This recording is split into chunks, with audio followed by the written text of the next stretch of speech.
"Help me, brother," I cried, stumbling into this home on a freezing winter night. My clothes were in tatters, barely offering any warmth. Clutching a baby tightly in my arms, I stumbled through the door, my voice breaking with desperation. My brother, taken aback by the sight of me so changed and frail, quickly took in the scene. I was clad in nothing but a torn shirt and barefoot. His eyes widened in shock as he rushed to my side, helping me inside and quickly starting to warm up the room. "What on earth happened?" he asked, his voice filled with concern as he wrapped the baby, who was sound asleep in my jacket, in a warm blanket. I could barely stop shivering. "Who did this to my precious little sister?" he muttered through clenched teeth. "Sarah, it's going to be okay now." At the sound of his soothing voice, a wave of relief washed over me, and I felt as if all my strength had drained away. "My name is Sarah. I'm a 27-year-old homemaker with a young son. I used to be a nurse until Jack, the son of the hospital director, proposed to me. Jack was kind and efficient, traits that initially drew me to him. I have a brother who is 5 years older than me. After our parents died tragically in a car accident when I was 4 and he was in 3rd grade, he became my protector. Our parents were killed when their car was struck head-on by a truck driven by someone who had fallen asleep at the wheel. My mother, a nurse like me, was working late that night. My father had gone to pick her up, and just before he left, he had told my brother John, "I'm counting on you to take care of Sarah." Those words became unforgettable for John, who took them to heart and has protected me ever since. We never fought. He has always been like a superhero to me. After the accident, it seemed John and I would be separated and placed in different foster homes. However, our paternal grandparents, whom we hadn't interacted much with before, took us in. When I first met our grandfather, with his white hair and bushy beard, he looked like a storybook Santa Claus. "Seeing John," he murmured, "you're the spitting image of your father," and I thought I saw tears in his eyes. Our grandmother, a kind woman, hugged me tightly and sobbed, "Poor child." Later, I learned that our father had a falling out with our grandfather, leading to his departure from home. Our grandfather wanted him to continue the family business, but our father saw his freedom, resulting in a bitter parting. John and I moved to our grandparents' house in the rural mountains. Our grandfather, a renowned potter, created works so famous that a single teacup could fetch thousands of dollars. Thanks to his success, John and I grew up without financial difficulties. Our grandfather was stubborn and detested dishonesty, dedicating himself entirely to his craft. Despite the absence of our parents, our grandmother's incredible kindness ensured that we grew up happily under their watchful eyes. John attended a prestigious university in the city, and I pursued nursing school. We both had the opportunity to follow our dreams. However, when our grandmother's health began to decline, John returned home from the city. I wanted to return home too, but as I was still a student, John advised against it. He had always been fascinated by our grandfather's pottery, but their insistence on following his own path had led him to university instead. Our grandfather, regretting the pressure he had put on our late father to continue the family business, was determined not to impose the same on his grandchildren. Nevertheless, John was resolute in learning pottery from him. With his natural skill and love for the craft, pottery seemed like a perfect fit for him. John excelled in everything he pursued: academics, sports, and his social life. He was truly a superhero, taking care of our ailing grandmother while mastering the art of pottery. Meanwhile, I graduated from nursing school and started working as a nurse. It was during this time that Jack proposed to me. Our wedding was grand, and what I remember most are the joyous smiles of John and our grandfather. John even brought pictures of our parents to the ceremony, saying through tears, "We all just want you to be happy, Sarah," including Mom and Dad. Our grandmother, too ill to attend, wept tears of joy when she watched the video of the wedding. Feeling truly blessed with such a wonderful family, I left my nursing job, moved into Jack's family home, and began supporting him as a full-time homemaker. We soon had a child, and life with Jack was smooth and fulfilling. Little did I know that challenges lay ahead. Not long after my grandmother passed away, Jack stood by me, attending the funeral and offering comfort. Our grandfather was deeply disappointed, and I struggled to find words to console him. John, while supporting our grandfather, became increasingly absorbed in his pottery. 6 months passed, and life continued to unfold. I stumbled into my brother's house in the dead of a freezing winter night, my clothes ragged and barely adequate against the cold, clutching a baby in my arms. John was speechless when he saw me, so changed and frail. I was emaciated and weak, dressed in nothing but a thin, tattered shirt and barefoot. "What on earth happened?" he asked, his voice filled with concern as he quickly ushered me inside and started warming up the room. The baby, wrapped in my coat, was peacefully asleep, but I couldn't stop shivering. "Who did this to my dear sister?" John muttered through clenched teeth. A wave of relief washed over me at the sound of his voice, as if all my strength had drained away. I didn't want to burden John or our grandfather with my troubles, but I had no choice but to explain. I began to recount the events at my in-laws' house. Jack and I had moved in with them because they insisted I rest during and after my pregnancy. My in-laws, who had both remarried, seemed like a genuinely close-knit family. Jack was the stepson of my mother-in-law, and I was initially happy that my child and I could become part of this family. My father-in-law was kind and told me to make myself at home. His kindness was especially precious to me since I had no father. However, my mother-in-law didn't seem to share the same warmth. "You're flirting with my husband, aren't you?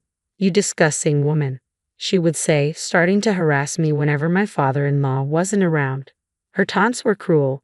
"You're an uneducated child with no parents." Her abuse went beyond words. She inflicted physical harm as well.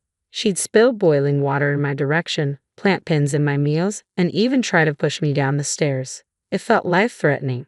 Her family had a long-standing reputation in the retail business, managing a major department store chain run by her brother.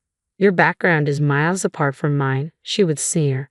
"You can't possibly fit in with someone who grew up in poverty." To make matters worse, due to a shortage of staff at the hospital, a former nurse was frequently called in to help, working alongside my husband Jack. This only added to my mounting troubles. I began to notice something unsettling about Jack. Being the son of the hospital director, he often berated the nurses unreasonably. "Move quicker, you're a nurse getting paid, aren't you? Don't slack off just because my father is lenient. When I take over this hospital, I won't be so forgiving. How many times do I have to tell you to order the supplies in advance? They're not cheap, you know. Don't take running a hospital lightly." His scoldings were harsh and directed at nurses who were already working tirelessly for the patients. "Jack, don't you think that's too harsh? Everyone here is trying their best," I interjected one day. He didn't take kindly to my intervention and flew into a rage in front of the other nurses. Since that incident, Jack grew distant from me. This change in his demeanor was likely influenced by my mother-in-law, who had been telling him from the start, "You're too soft on your wife. She's taking you for granted." While my father-in-law was still well, Jack couldn't be openly hostile or abusive in his presence. However, when my father-in-law fell seriously ill and became bedridden, the situation worsened. My mother-in-law seized the opportunity to make me handle all the household chores, treating me like a servant. I was overwhelmed, juggling my son on my back while cooking, doing laundry, and cleaning. Even with my father-in-law bedridden, my mother-in-law's mistreatment continued. Though he tried to intervene, his weakened condition made him unable to stop her. "Please don't speak to Sarah that way," he would say weakly. "Oh, here you go again defending that woman," my mother-in-law would retort venomously. "And you can't even do anything with your frail body. I wish you were gone," she spat, her anger palpable even towards my sick father-in-law. I endured the harsh treatment for the sake of my son and father-in-law. The harassment only grew worse. My mother-in-law would scold me, saying, "Housekeepers don't eat with the family. Eat the leftovers later." Her words cut deep, and I was so upset that I lost my appetite. When I looked in the mirror, I was shocked by my gaunt and ragged reflection. Jack told me, "I only married you because you were somewhat attractive, but I never thought you'd end up looking so shabby. I'm too embarrassed to be seen with you." He even ordered me to move from our bedroom to the storeroom. How cruel could people be? Jack and my mother-in-law didn't stop there. They began to verbally abuse even my son. "Of course he's not smart. Just look at his mother," my mother-in-law would sneer. "His constant crying is annoying. Make him stop right now," Jack would demand. It felt like something inside me had snapped. I resolved to run away, but my only concern was my father-in-law. If I left, who would take care of him? He could be in serious trouble. Sensing my distress, my father-in-law said, "Don't worry about me, Sarah. You should escape to your brother's place." He pulled out several $100 bills from under his pillow and pressed them into my hand. With no time to spare, I decided to flee immediately. I wrapped my son in my coat to keep him warm and rushed outside. Using the money my father-in-law had given me, I hailed a taxi and headed to my grandfather's house. There, I poured out the whole story to my grandfather and brother John. John, his face flushed with a fury I had never seen before, shook his clenched fist. "You've had it tough, haven't you? It's okay now. Relax," he reassured me. Overwhelmed, I burst into tears. My grandfather, equally enraged, muttered, "I can't forgive this." A few days later, I left my son in my grandfather's care and, accompanied by John, returned to my in-laws' house to collect my belongings. I had left in such a hurry without a word that I was concerned about any trouble arising when we returned to my in-laws' house. As we arrived, my husband greeted us with a cold, disdainful look. "So, you finally decided to come back?" he muttered. John, remaining calm, responded, "My sister is very distressed, so we'll be taking care of her for a while. We're here today to collect some of her personal belongings." My husband shot back, "I married her, so if she doesn't come back, there will be no one to handle the chores. That's a big problem for me." My mother-in-law, looking down on John, remarked, "I heard you do pottery. It must be a difficult life. Even if you take care of my daughter-in-law, it's going to be tough for you. Please send her back, it's a problem for us too." John clenched his fists tightly, visibly struggling to contain his anger. When we were shown to a storage room in the corner of the hallway, my makeshift room, John's expression was one of shock. The cramped space held cardboard boxes and old appliances in disarray. There were a few changes of clothes for me and my son, but no heating appliances, just a thin blanket and a flimsy mattress. John's eyes burned with anger as he confronted my mother-in-law. "Is this where you've relegated my sister and her child?" he demanded. She retorted coldly, "She should be grateful to have a room. She's just the housekeeper." I wanted to leave that house immediately, but my concern for my father-in-law lingered. When I saw him, he quietly handed me something and apologized to John for not being able to protect me. In the days that followed, John, my grandfather, and I made preparations. Determined to fight for my son, I headed back to my in-laws' house, resolute in our resolve. I knew I couldn't keep running away forever. When we arrived at my in-laws' house, I handed my husband the divorce papers. He looked taken aback for a moment, but then declared he wouldn't be paying alimony or child support since I was choosing to leave. To support my case, I played a recording of his mother belittling me and of him shouting at me. "This is evidence of the abuse I have suffered," I said firmly. My husband and mother-in-law were visibly shocked and asked, "When did you even record this?" It turned out my father-in-law had secretly recorded everything to support me. He had discreetly handed over the recordings when I went to collect my belongings a few days before.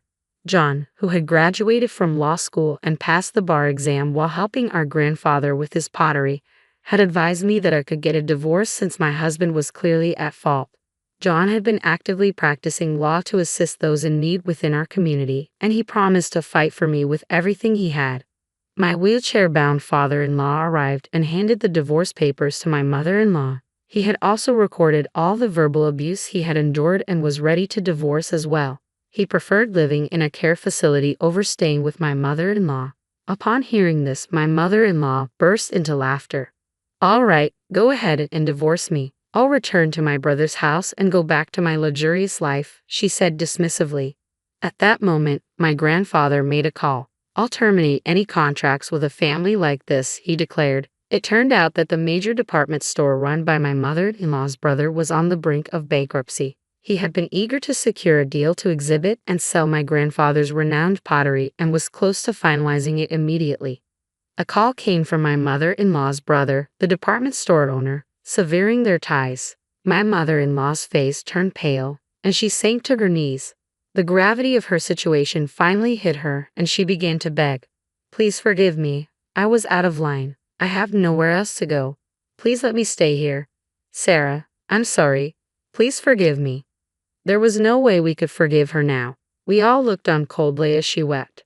However, one person still seemed to be in denial about the reality of the situation. My husband. He said to me, "I'm set to inherit this hospital. If you want a divorce, I'll pay alimony and child support. I'll marry someone younger and prettier than you." At that moment, my father-in-law interjected with a single sentence. "The hospital has been sold." My husband's eyes widened in shock. It turned out that my father-in-law had been orchestrating the entire situation. "Get out of here right now," he screamed at his stepson. My husband's face turned ashen. Since he wasn't legally adopted by my father-in-law, he had no claim to his stepfather's assets. On the other hand, I was legally adopted by my father-in-law, who had always treated me well. Realizing the gravity of his mistake, my husband quickly tried to plead for a fresh start, but I coldly dismissed him. Afterward, my son and I settled into a comfortable life at my grandparents' house. He cried less often and spent his days exploring nature, finding flowers and insects. My in-laws' divorce, along with the damning audio evidence, played a crucial role in establishing my mother-in-law's fault. According to mutual acquaintances, my mother-in-law and husband now live in a small rented apartment. Their attempts to find new jobs have faltered, and they are struggling with part-time work, spending their days in endless quarrels, blaming each other for their plight. Meanwhile, my grandfather enjoys a comfortable life in a high-end senior home. My son and I visit him frequently. John, as always, continues to work with pottery under my grandfather's guidance. My mother-in-law's brother, who wasn't at fault, successfully hosted the pottery exhibition at his department store. At the exhibition, John met a lovely woman who is a fan of pottery, and they started dating. I'm hopeful we'll hear good news from him soon. I work as a nurse at a hospital near my grandfather's home. It was my dream to follow in my mother's footsteps, and I find great fulfillment in caring for my patients.